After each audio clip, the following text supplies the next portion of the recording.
Meron po akong epidemya na nakikita na kumakalat na ginagawa ng mga vlogger. At yon ay ang pagbili ng lahat ng pagkain sa menu ng isang fast food chain.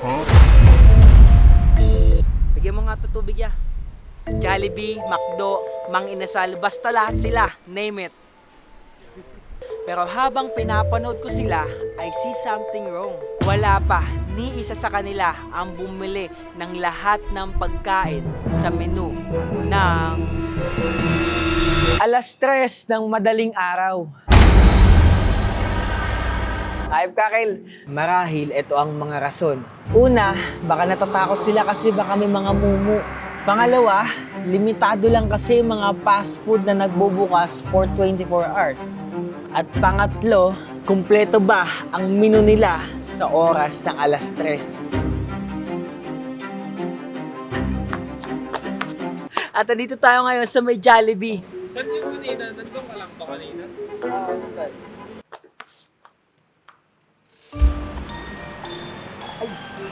wait lang pala. May kikwento sana ako sa inyo. Yeah, pwede ba ikaw na muna umorder?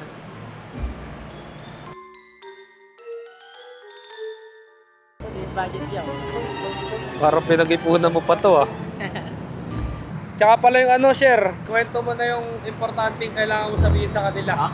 Mamaya na hindi Istora muna ng Jollibee. Nakakaya yung akin eh. Bago tayo pumasok sa loob, gusto ko lang muna ikwento kung saan nagsimula yung Jollibee. Ordering ko lahat dito. Bahala ka, maubos pera mo. Nagsimula ang Jollibee dahil sa isang taong nangangalang Tony Tan Catyong.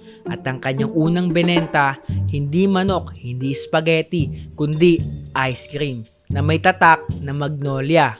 Kaya mas minahal lalo siya ng mga Pilipino. Kasi nakuha talaga niya mismo yung panlasang Pilipino.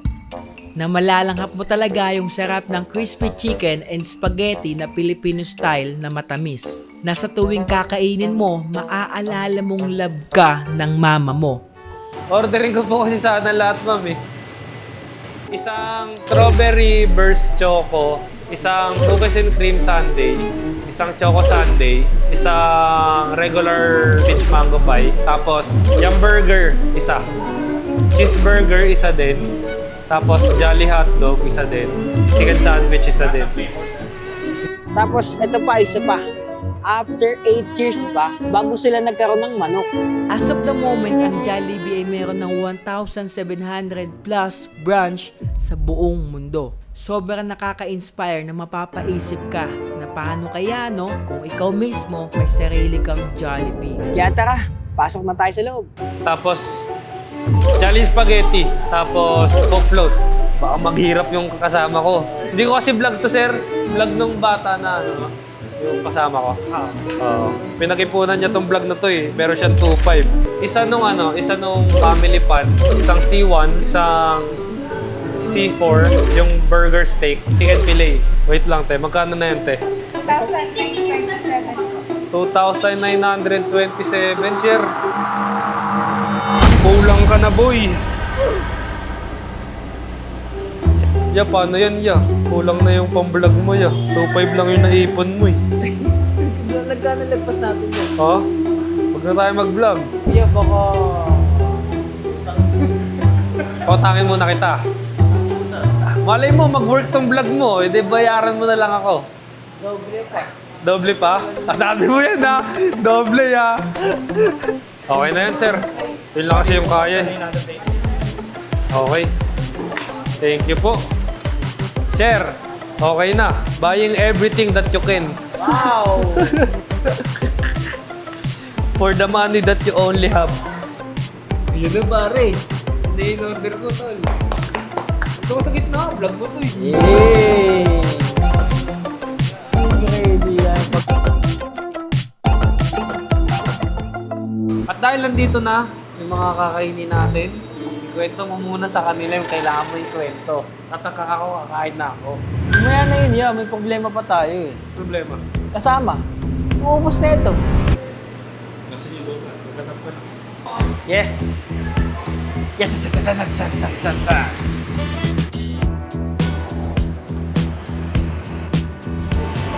May isa pa tayong problema. Mamahit ang tao. Wala eh, wala ng tao. Kahit sino na lang. Ay, miss kuya. Sige. Yeah, pwede magtanong, nagmamadali po ba kayo? Baka pwede mo kami tulungan sa problema namin, yeah. Kasi kailangan namin ng katulong umubos ng pagkain na in-order namin eh. Baka pwede ka? Hindi kasi namin kaya yun, kami lang.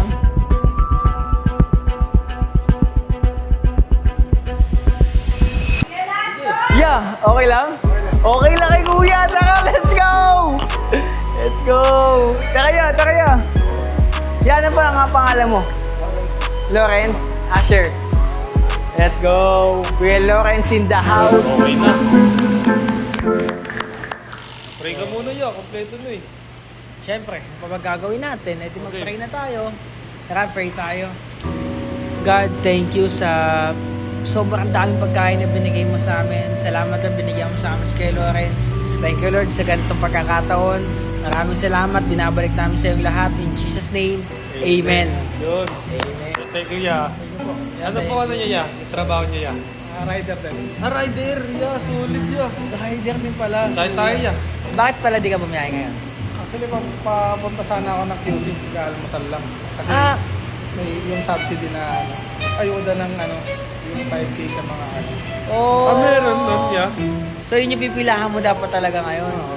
Mag-aalmasal lang dapat. Mag-aalmusal ka pa lang dapat. Grabe. Tapos pupunta ka na doon. Oo. Abot ka pa rin. Abot ko naman. Abot na si Ito Kuya, sa'yo ya, sulit super yan. meal ya. Super meal.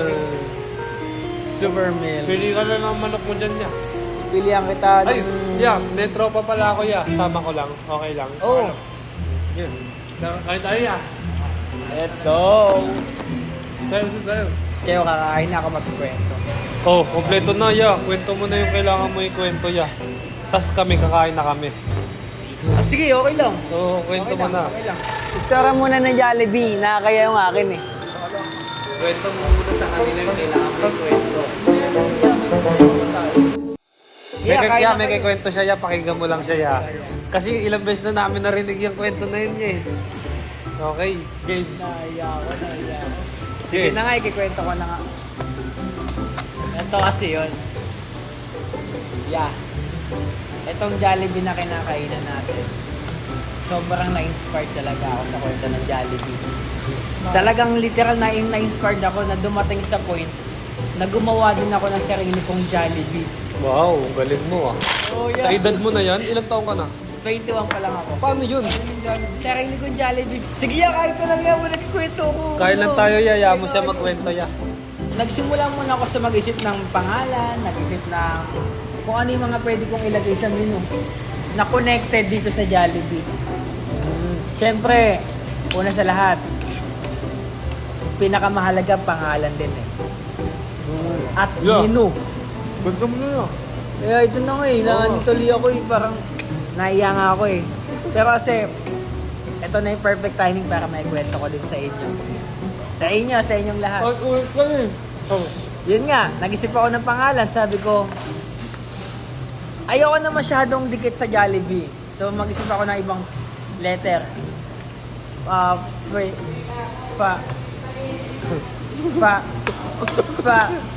Pricey.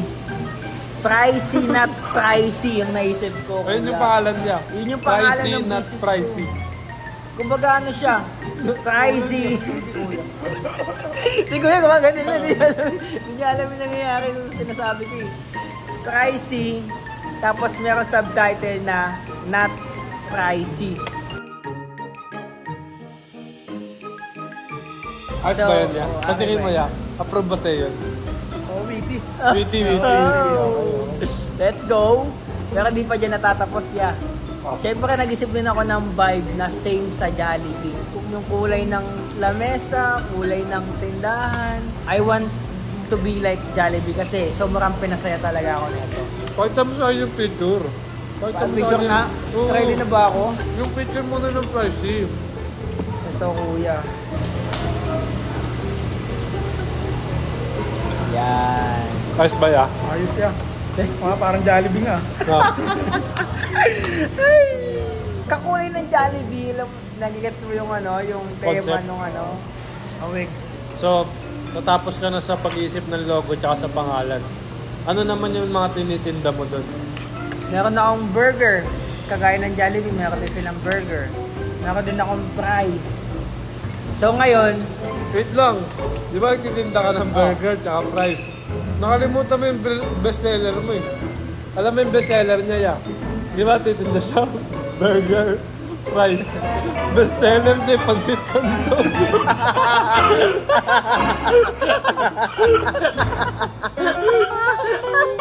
Yung mga burger, pinag-isipan niya ng todo yun. Yung fries, siya pa mismo naghahati nun. Tapos ang bestseller niya, pansit canton. ay, yo! Makita mo ka naman sa amin ko. Pero going back, syempre may tinitinda na ako eh, may mga bumibili na. So mahirap pala talaga mag-business. May business ka ba yan? Meron ako last year pero hindi rin tumagal. Kasi? Nawala na ako tendera. Oh, Yung kapalit ko yung naging tendera ko. Parang same yun ah. parang sa akin din yan. Kapatid niya yung nagtitinda. Sana wag mawala ang kapatid ko. Hindi naman as Ay, di nawala. Oo. Ano? Nawala lang.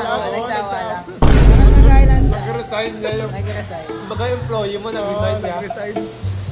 Nung inumpisahan mo yan, kamusta naman yung ano, sa mga tao? Meron ba mga bumibili? Meron ba mga... Yo, wala ba?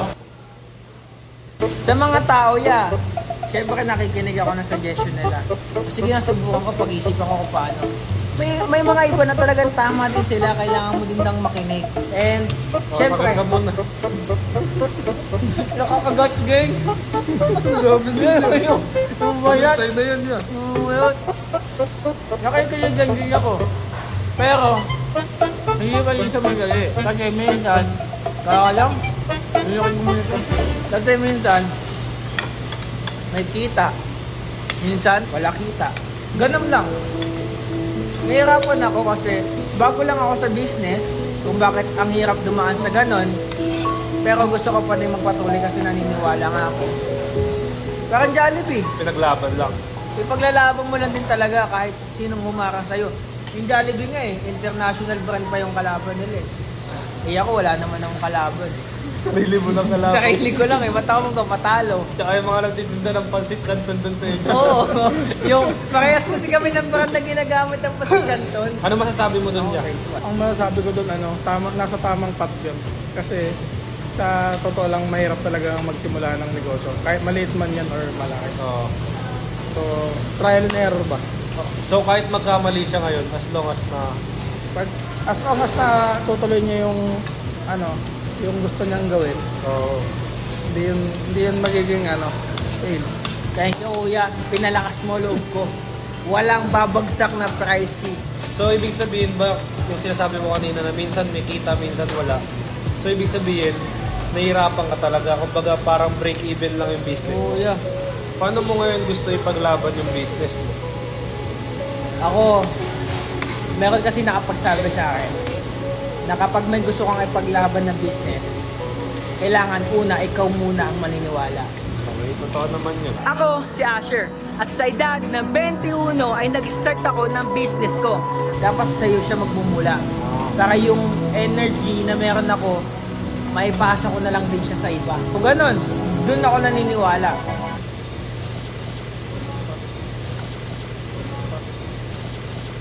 So ngayon, kwento mo na sa kanila yung sinabi mo sa akin na ito na yung next move ng business mo para magpatuloy pa. Oo, ang next move ko kasi magkaroon ng pop-up shop.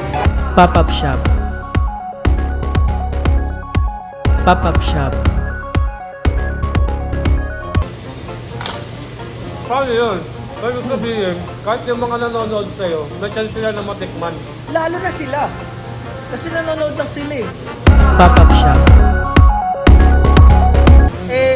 Ganood lang sila. So, kailangan nyo, guys, matikman yung pricey. Pwede natin tawagin tong help Asher continue his own Jollibee. Yun! Parang ganun na. Sa pool. But it's pricey. Not pricey. Oh, yun. Yun. Okay na. Yun. Tapos na tong vlog na to. Pop-up shop. Wala pa nga. May girlfriend ka? Wala. Oh. Single si kuya guys oh. Matik. Handa ka na ba magka-girlfriend niya pagkatapos ng content? Ganun, no? Yung Kaya kapatid alam mo. ko na next content mo ya. Kaya hanap mo si kuya ng date. Oh! Okay ba sa'yo yun ya? Okay lang. Sana. No, ya. Ano lang naman yung friendly? Friendly date. Na. Friendly date. Friendly date. Next content. Kaya hanap niya si kuya ng kadate. Madami ako.